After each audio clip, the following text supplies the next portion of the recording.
This is Business Breakdowns. Business Breakdowns is a series of conversations with investors and operators diving deep into a single business. For each business, we explore its history, its business model, its competitive advantages, and what makes it tick. We believe every business has lessons and secrets that investors and operators can learn from, and we are here to bring them to you. To find more episodes of Breakdowns, check out joincolossus.com. All opinions expressed by hosts and podcast guests are solely their own opinions. Hosts, podcast guests, their employers, or affiliates may maintain positions in the securities discussed in this podcast. This podcast is for informational purposes only and should not be relied upon as a basis for investment decisions. Welcome back for part 2 of this business breakdown on the private credit markets. Again, I am now joined by Josh Clarkson, Managing Director at Prosek Partners. While our discussion with Armen was really focused on the supply and demand dynamics of private credit, where the public markets have played a role, where regulatory markets have played a role, that certainty and speed of getting deals done, and how that has proved to be an advantage for private credit versus the traditional solutions. In our conversation with Josh, we transition a bit into some broader takeaways, the history of the private credit markets, some of the wrappers and what they have meant to the private credit markets. You will often hear about BDCs, business development companies. We get into exactly how they are differentiated versus traditional solutions, and even differentiation within that own subsegment, the public BDCs versus the private BDCs, what has happened in times of stress, and what the fundraising environment has been like, and what the market looks like in the future. Please enjoy part 2 of our discussion on private credit. All right, Josh, I want to get to a lot of the broader private credit topics with you, but I thought it would be good to just segue off of some of the things that Armen said to start, and a few of the things that stood out to me, and would love to just get your perspective on those. You have such an interesting vantage point in terms of where you sit in the industry.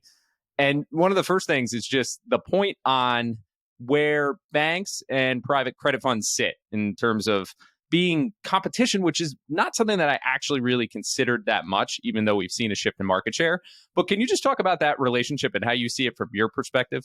Yeah, definitely. So as you said, that competitive dynamic between them, it does certainly exist, especially on a deal by deal basis of a certain LBO or a certain transaction, and which market is that going to be financed in, and how relatively open or closed is the syndicated loan market, and which is fairly directly related to what type of spreads can private credit charge.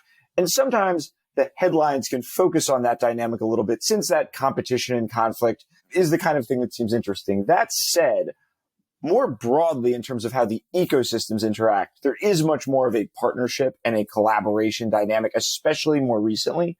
That manifests through several ways. One of the most classic ways is simply that many private credit funds, especially in the direct lending space, use a moderate amount of leverage, usually between 0.75 and 1.5 times. That leverage is very often provided by a variety of sources, but banks are usually the senior provider of leverage to a private credit fund. So that's just a very clear and direct way. And you will see some concerns and scare quotes from people about those interconnections and whether that causes systemic risk. I personally do not believe it does, but more recently, you've seen an increasing pace of it, increasing attention on some really interesting ways the two are partnering.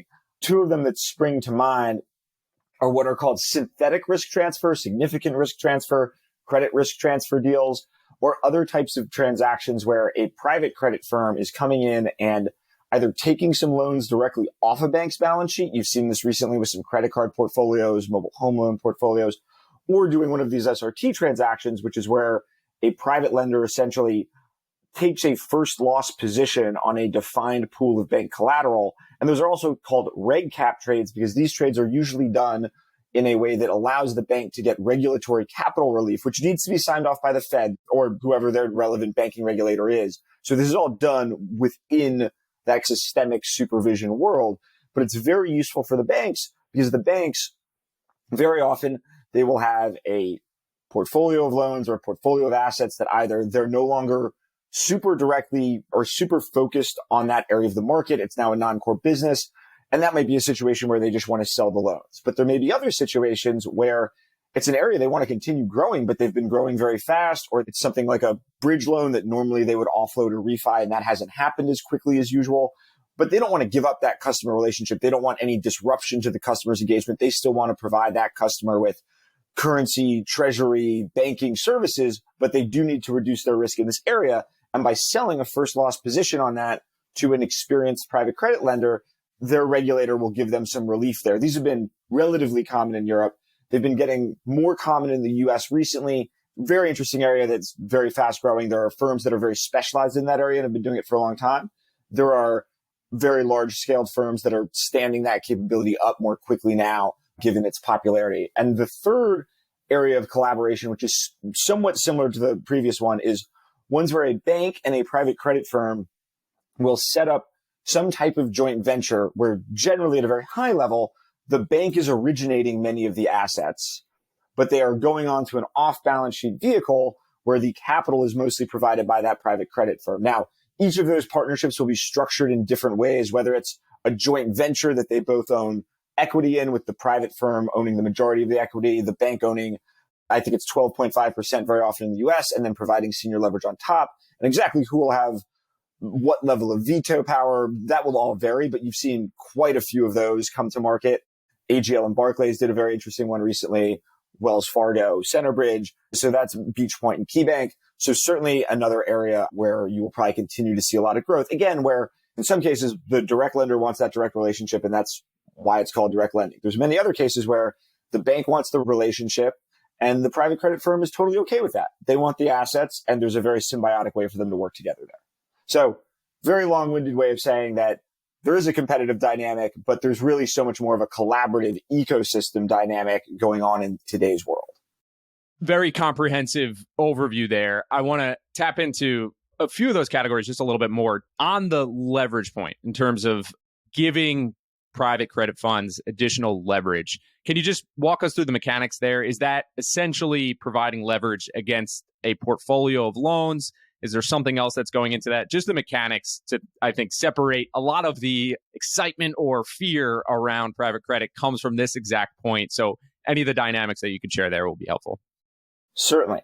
So there's something I think we'll talk about in more detail later, is that lots of private credit lending happens out of what are called business development companies, or BDCs, which are a statutory construct. They can be traded or non-traded, but importantly for this conversation right now, part of that statutory creation is a limit on their leverage. Originally, it was 1x. Some changes were made so it can go up to 2x. It's very rare you'll see anybody go up to 2x. Usually it's somewhere in that 0.75 to 1.5 range.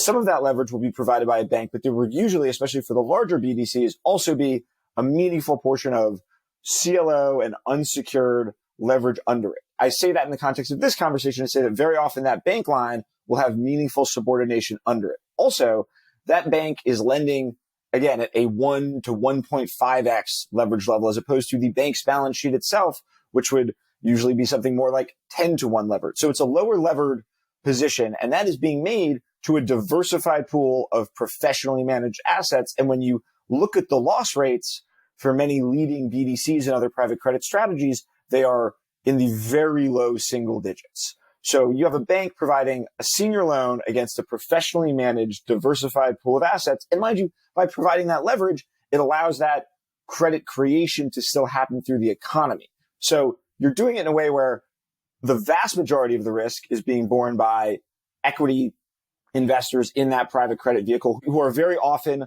locked up, or it's a permanent capital vehicle, so you don't have run risk the way you do on a bank balance sheet. Very often with term and unsecured financing further subordinate to the bank line. And so that bank line will be in a pretty senior position where, for that bank line to be at all impaired, you would have to see a level of losses in the private credit vehicle that is far beyond anything we've ever seen historically, or could really, I don't want to say could never envision it, but it would be tough to see that. And I do think that, as I said, that way you're still having credit creation in the economy. And I think sometimes something that often gets lost in this discussion of systemic risk posed by private credit is that regulators want risk to be taken out of the risks in certain areas to be taken out of the regulated, depository, insured banking system. However, beyond the parochial views of bank regulators, policymakers writ large, the government writ large, I would posit does not want a massive reduction in the availability of credit to the economy. They may tighten policy, they may loosen policy, but I don't think anybody wants the economy to face a massive withdrawal of credit. So if you don't want that massive withdrawal of credit and the concomitant job creation and economic growth, somebody needs to be providing that credit. So that's where a well-managed, well-structured private credit lender working in cooperation with the banking system enables that credit creation to still happen in a much less systemically risky way. And on those loans that are made to the funds, you mentioned the leverage of 1 to 1.5 times. What is the denominator in that case? EBITDA for a typical business. Is this just coming from the interest payments from a loan portfolio?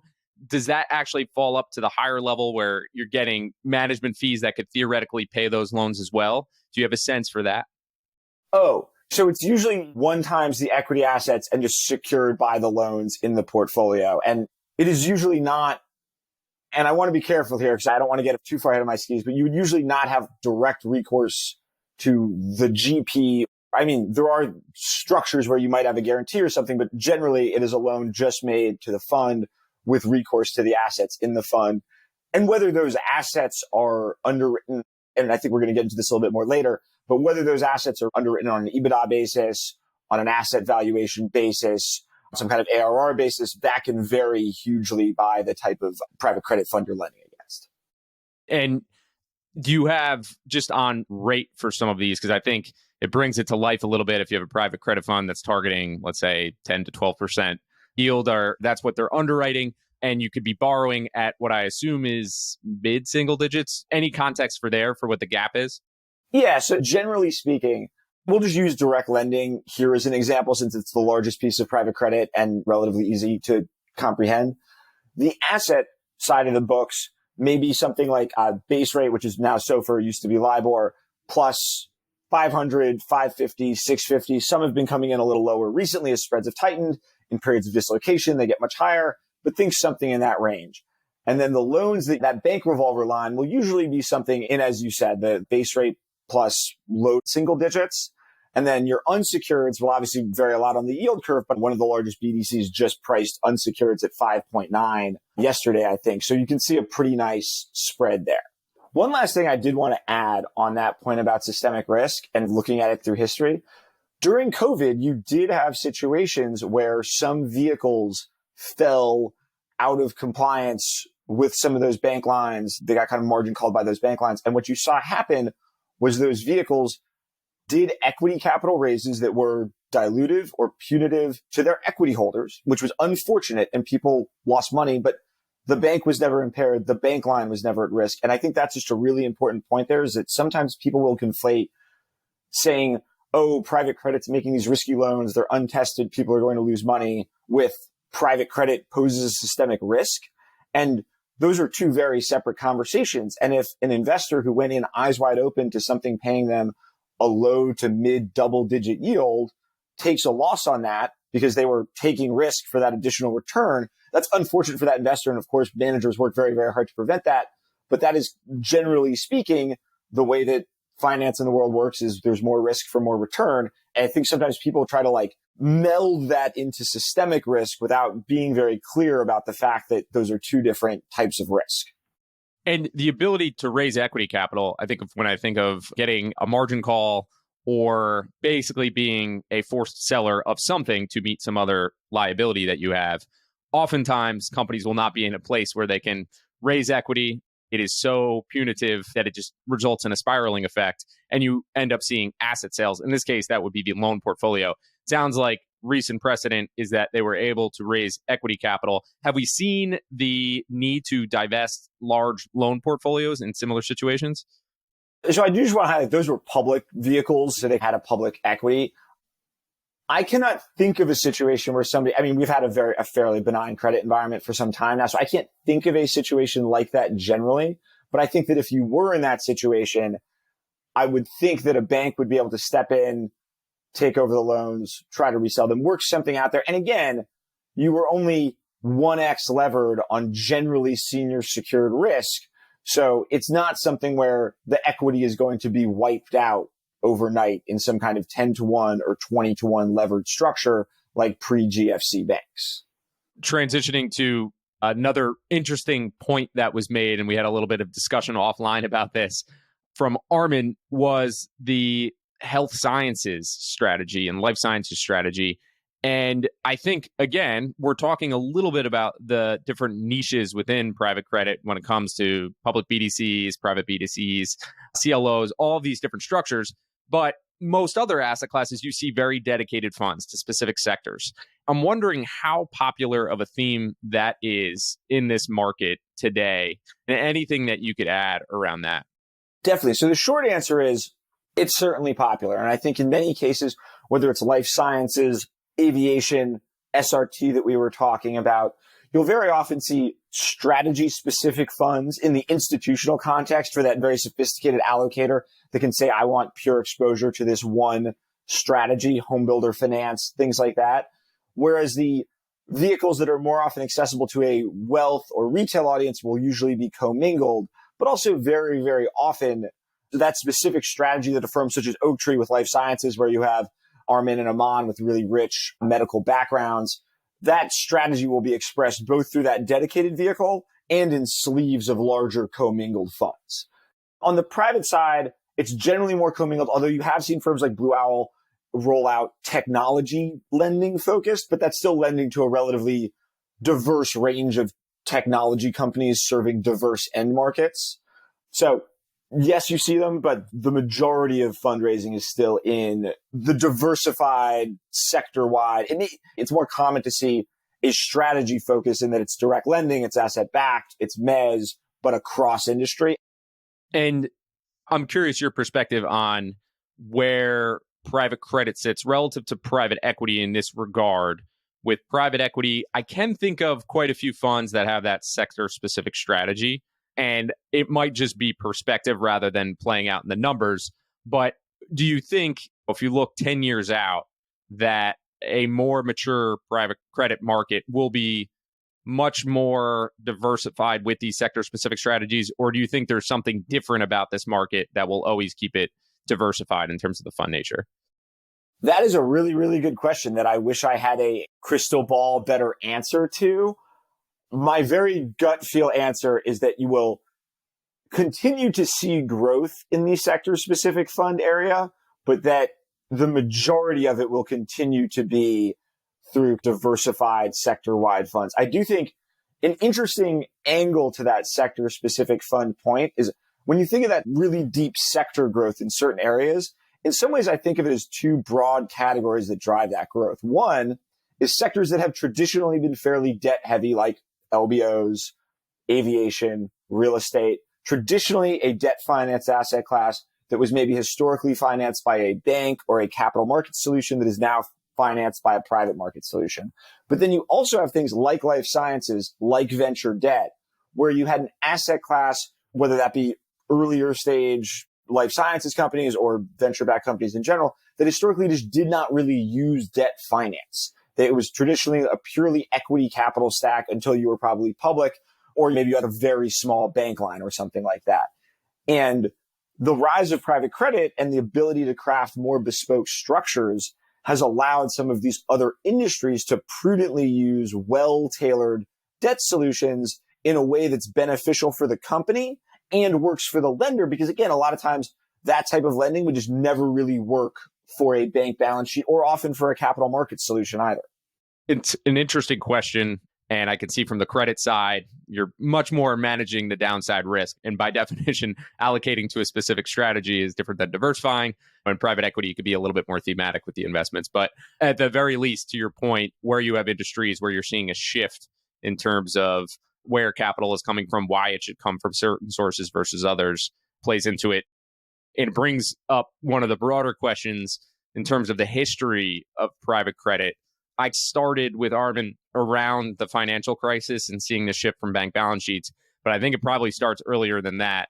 What would you point to as defining moments over time for this industry? Definitely. So I'll spare everyone going back to the first caveman who decided to lend somebody some mammoth jerky in exchange for a wool coat or something. Oh, I'll start somewhere. Yep. Yeah. But I do think this is interesting to me, especially because today, tons of the growth of private credit is happening in the life insurance space. And as you have this closer nexus between alternative asset managers and life insurers and other kinds of insurers, but especially long tail life insurers looking to bring more private credit on their balance sheet so that they can get additional yield per unit of risk and often an IG rated structure.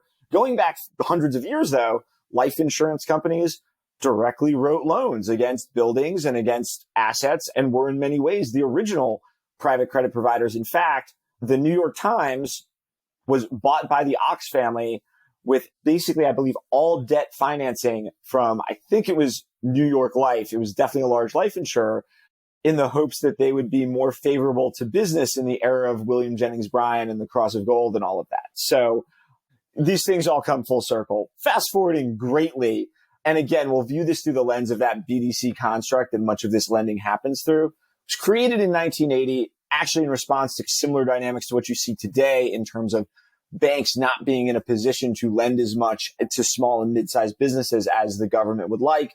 That was really high interest rates, stagflation, Regulation Q, huge wave of bank deregulation happened then that's far beyond the remit of this conversation. And BDCs muddled along for a little while. There were certain additional regulatory hurdles that had to be cleared, such as getting them passed through status to avoid corporate taxation, which a very important part of the BDC construct is that as long as you pay out 90% of your taxable income on an annual basis, there's no corporate taxation similar to a REIT. And then you had this first wave of internally managed BDCs, but you're limited in how much you can grow an internally managed BDC since you can't have other vehicles that the manager is running. And then you saw a wave of externally managed ones before the financial crisis. Some of those did well. Some of them struggled a little bit. Many of them still exist.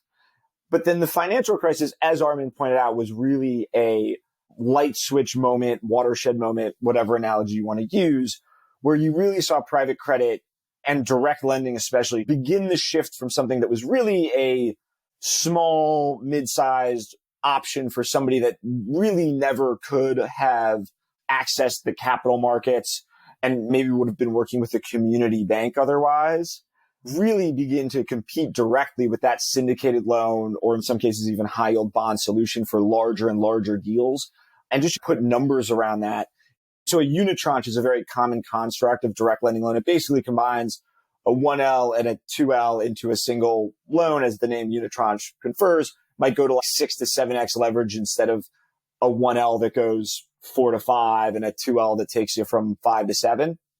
So in 2016, you saw the first $1 billion unitranche, which is a very pun intended big deal.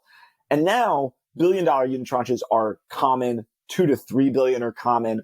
I think you've had some cross 5, depending exactly on how you count it and if you count the DDTL and the RCF piece with it.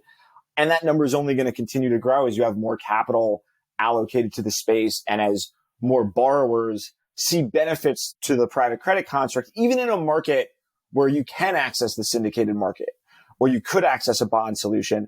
Private credit will have certain solutions, with privacy, with certainty, and then also with the ability to have what's called a delayed draw term loan, which especially if you're a sponsor who's having a buy and build platform strategy, the ability to access incremental capital without doing an entirely new loan offering, but also not paying interest on a lot of capital that you're not immediately using is very attractive. Now, certainly the spreads that private credit can command over liquid solutions will vary based on the openness or lack thereof of the liquid market. But there's certainly now an acceptance that there are advantages to the private credit solution over a syndicated solution, irrespective of market environment. I think it's so interesting when you have these vehicles that go back in history. But if you asked me what a BDC was in the mid 2000s, I would have absolutely no idea. I think you brought up REITs being an interesting parallel, master limited partnerships, MLPs. I mean, the Boston Celtics were an MLP in the 80s and early 90s. And then you get adopted by the financial class and you see this big growth behind it. Were there major players just in terms of adoption or the growth of the BDC that I wouldn't say innovated on the structure? The structure is what it is, but really took it to new heights? Definitely. And there certainly was innovation on the structure through that. And I don't remember the full story here, but the rise of the externally managed BDC was actually when some lawyer was working for one of the people who was, I think, trying to set up an internally managed BDC, found some old provision in some old bond fund that allowed the advisor to get a % of revenue.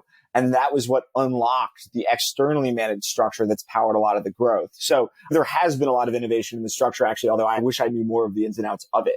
Should be getting royalties on that discovery because it's provided a lot of growth to that asset class. Certainly should. And related to that, I would say that unfortunately, many people in the financial world's first exposure to BDCs came from the David Einhorn book, Fooling Some of the People All the Time, which was about a BDC in the, I think, early to mid 2000s that was not very comparable to BDCs you have today. They were engaging in some, for lack of a better word, sketchy business practices. And there was probably some fraud going on there. And some people will continue to have that lens of the BDC world, although it's now very, very different. And the largest players, firms like Ares, Blue Owl, Oaktree, New Mountain, Golub, Sixth Street, who have these very large, very well-respected vehicles. These are top-tier institutional quality asset management firms. Alongside their BDCs, they have private institutional funds that are vetted, diligenced by the most sophisticated investors in the world. And in the vast majority of cases, they're public BDCs, they're non-traded BDCs, invest in the same assets, the same strategies. The structures will, of course, be different, but this is an institutional quality product now that is being made available to a wider spectrum of investors. And listen, people take issue with fees. There's different things people take issue with. And as much as I love the sector and I'm very passionate about it, it's a part of a portfolio for sure. It's not the end all and be all investing solution, but the idea that the really top tier, well-managed BDCs are some kind of nefarious scheme or not that institutional quality is simply no longer based in fact. We've talked a lot about BDCs, and I think they often dominate the private credit conversation.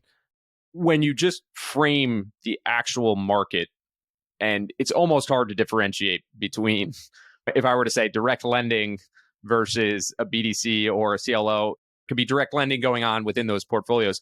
So how do you separate the actual market in any way that you would when framing what is going on underneath the hood or the umbrella of private credit? It's a very important distinction about strategy versus wrapper, and both are very important in this market. So taking strategy first, direct lending is certainly the largest part of private credit.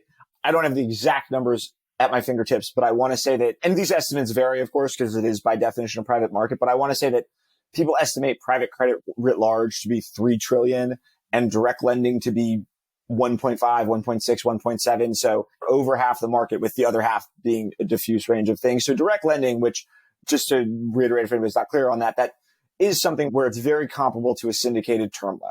It is usually EBITDA based, sometimes ARR based.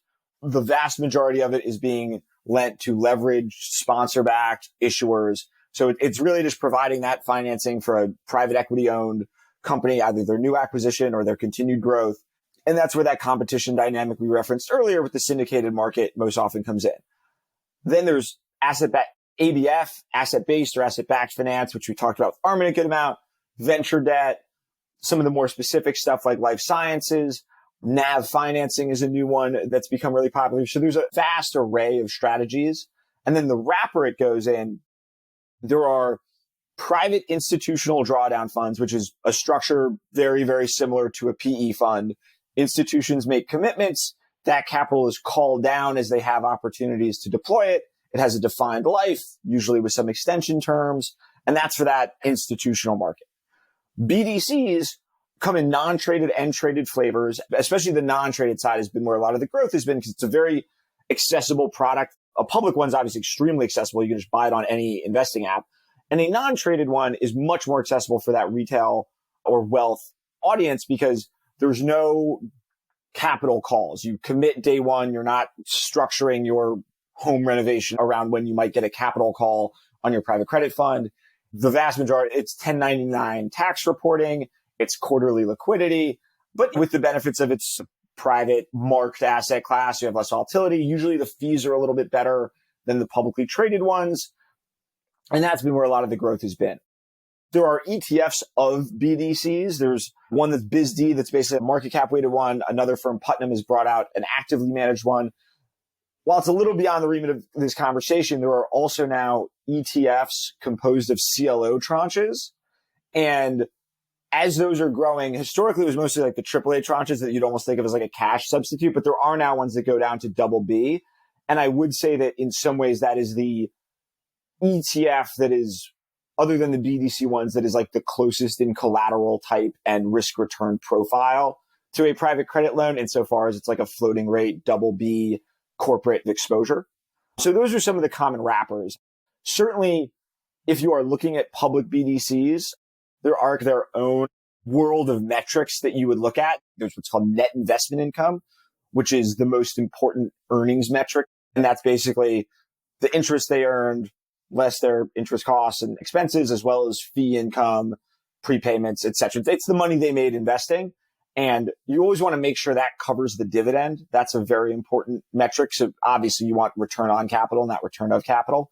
Also, the valuation multiple most often cited is price to NAV.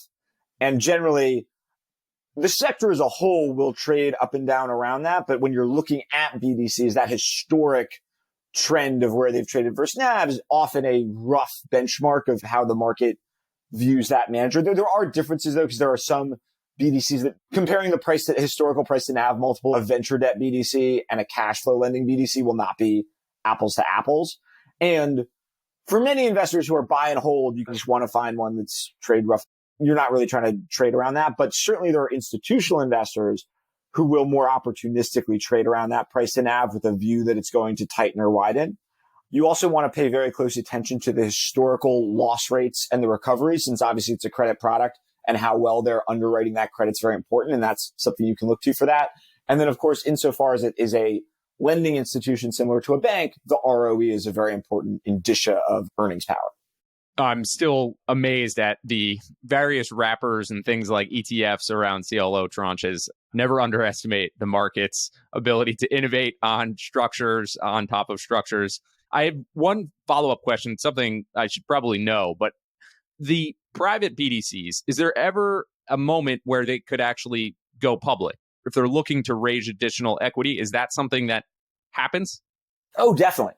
Private BDCs, there's two, and here I don't want to get too over my skis again, but there's perpetual private BDCs, which can exist infinitely as a private vehicle. Generally, I think you would plan to keep that in that private wrapper, but there are also sometimes private BDCs that have a limited term, and those are often converted to public ones. I mean, you saw 3 BDCs go public earlier this year, which, by the way, is a great sign of confidence in the public BDC sector. Some people have said the rise of the private BDC is putting the public BDC in the rear view. Earlier this year, you saw a really healthy crop of IPO activity there. And those were all ones where the route to IPOing a BDC is that you have it be private for a while so that you ramp that pool of assets, you ramp a track record, you have a history, and then you bring it public. You'll also often maybe have a flagship public BDC, and then you will merge a private BDC you have into that public BDC. You'll get some cost synergies and whatnot. You'll have a bigger portfolio. So yes, definitely very, very common through one way or another, a private BDC to come public. Should have known not to underestimate the flexibility that the funds will have. I think we've talked about the various loan types. One of the data points that I saw was sponsor-backed or LBO type loans made up close to 2/3 of the private loan market. Is that a reasonable proxy? Am I misreading that number? And anything that you would add to that, it points to the significance that the sponsors, the private equity businesses have in terms of having an impact on this market. Anything else you would add to that? And feel free to correct the data point if it's off. Certainly wouldn't correct the data point. Obviously, any ratio, it matters what you're defining the denominator as. So it depends how you would define private credit, especially with the rise of investment grade private credit and things like that. But for purposes of, let's call it sub-investment grade private credit, I think that number sounds fair enough to me. I don't have the data at my fingertips, but that doesn't sound screamingly wrong. Certainly in direct lending, it's the majority. And venture debt, by definition, the word venture is right there. Almost definitionally, you have a VC involved there. And also different people will define sponsor back different ways. Some people will say it means a 51% plus sponsor ownership. You could hem and haw, but directionally, yes. The L in LBO stands for leverage. So the private equity sponsor industry has always been a major user of sub-investment grade capital. They largely invented the sub-investment grade capital markets are usually at the forefront of. They have a lot of smart people that are very, very incented to put together the most efficient, optimal capital structure for a business. So I think that that's a very natural thing for that symbiotic relationship between LevFin and PE to continue into this new private era of leverage finance. Always has been, always will be. And listen, that has pros and cons insofar as you have a very sophisticated counterparty on the other side who will negotiate hard and whatnot, but also you have a well-resourced, experienced sponsor there who will support the business and usually wants to have a collaborative, long-term relationship with that lender. So you certainly have a lot of resources to bring to bear if something goes sideways. You're buying a company that's been fairly well diligenced by a very sophisticated investor. They're bringing operational sophistication and expertise to the company. So there are a lot of benefits there. And I do want to say that non-sponsored is a very interesting part of the market. And you can usually get better spread, lower leverage, better terms. Now, listen, it's a more fragmented area of the market and it's harder to scale because by definition, you can cover sponsors the same way a bank would. You have people who know each sponsor and you have a great relationship with them and they bring you deals and it's a more virtuous cycle type of thing. Whereas non-sponsored, you have to go find that really large family-owned business that has a need for a large amount of capital. But I do think that while there are a lot of private credit firms that just really by and large focus on the sponsor sector and do really well, it's also something that a lot of firms differentiate on by saying we can do both. We have both capabilities. I think it is tough to build a 50 billion plus private credit platform not doing sponsored stuff. So it's a lot of it, but it's good to be able to do both. You mentioned a little bit of the risk associated with the sponsored back deals. Oftentimes, to your point, when LBOs, leverage is a key driver of the returns. In a previous rate regime, those numbers were much lower in terms of the rate that you were underwriting and whether it's because of the variable nature of the loans. And we're looking at some of the historical deals that were underwritten or what's being underwritten today. You've seen some type of squeeze just in terms of the return profile if that rate is going up. How is that impacting just general portfolio management for the private credit funds, but then also the underwriting activity? First and foremost, these are all floating rate assets. So higher base rates means higher nominal returns. There's going to be some increased credit risk that comes along with that. But I think so far, I mean, if you look at the returns for public BDCs since 2021 compared to the S&P, the BDCs have outpaced it. So I think that to take a much more important, bigger step back, the rise in base rates has been way more of a tailwind than the increased credit risk or chilled deal activity has been a headwind for the sector overall over the past few years. Now, yes, sponsor companies are generally more levered than non-sponsor companies. That said, if you are an investor with a need or a desire for high levels of floating rate income, you will likely be accessing that through some type of sponsor lending, whether it's a senior loan mutual fund, whether it's one of those nifty new CLO ETFs, whether it's a BDC. The vast majority of S plus 600 lending in the world, I strongly suspect goes to a sponsor-backed company. So if you need that return profile, you want to think about what's the best way to access that market. And private credit usually will have deeper diligence, tighter docs, and all that versus syndicated solutions. So a lot of these things you're reading about with really aggressive liability management exercises, leverage loans having very low recovery rates because of loose stocks and more aggressive sponsors will be mitigated in the private credit sphere. So again, I do think that sometimes some of the concern about it is viewed in this vacuum without realizing that there are people who need that return profile. So what's the other option? Yeah, I feel like I'm getting the relative return versus absolute return. Right, which we live in a relative return world. Yes. It's great if you want to say I'm an absolute return investor, but if you're an institutional allocator or you're a retiree who needs income, you can't be a retiree who needs income and sit there and say, I'm going to time arbitrage small cap value and wait for it to turn because you got to pay the mortgage. So what are you going to do? So just taking a big step back, I think it's important to view it that way. Now, as far as what the recent rate hikes have certainly been the number one topic front of mind for the whole space. And I think that's played out in a few ways. Listen, most directly, it has caused a pinch on some existing companies. Now, one of the advantages of private credit is you have that bilateral direct relationship so that you can have a commercial conversation around, can we pick some interest? Will the sponsor put some, and most big private credit firms, they're willing to work with you, but the sponsor needs to meet them somewhere there too, putting in more equity, tightening up docs, giving better non-call, putting in a minimum MOIC type of provision into the loan so that they can't just refi you out as soon as the markets open back up. So there's that happens with existing lenders.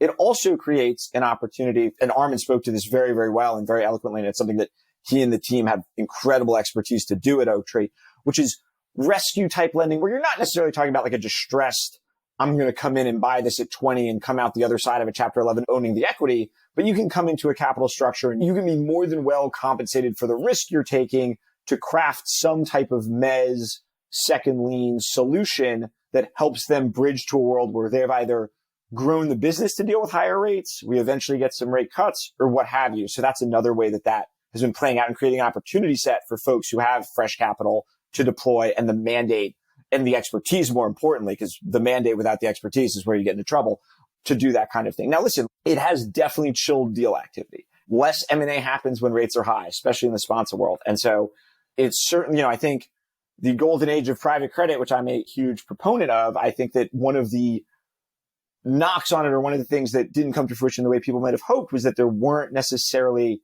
as many opportunities to deploy that capital into that amazing environment as you would have hoped, because there were just fewer deals that happened.